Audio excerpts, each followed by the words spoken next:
Exercise করতে হবে, সবসময় চুপচাপ বসে থাকবেন না, বিছানায় শুয়ে থাকবেন না।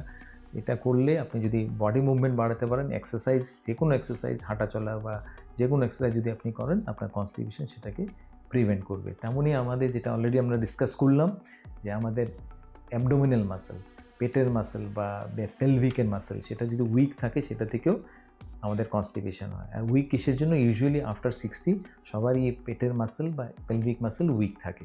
আর এই উইকনেসটা কাটাতে গেলে আপনার কিছু কিছু এক্সারসাইজ করতে হবে।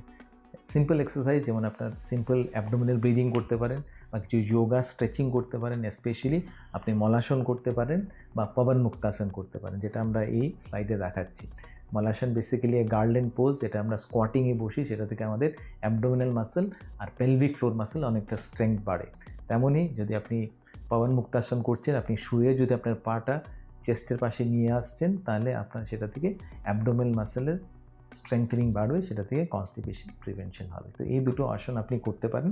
তেমনই আপনার যদি আর্জ থাকে, আর্জকে কখনোই অবহেলা করবেন না। আর্জ হলে সঙ্গে সঙ্গে আপনি টয়লেটে যান, আদারওয়াইজ আপনার এটা ক্রনিক কনস্টিপেশন করবে। আর তেমনই কোমরে বসে আপনি নিউজ পেপার পড়বেন না বা মোবাইল ফোন দেখবেন না, এটা থেকে আপনার ওয়ান্স এগেইন কনস্টিপেশনের সমস্যা বাড়তে পারে।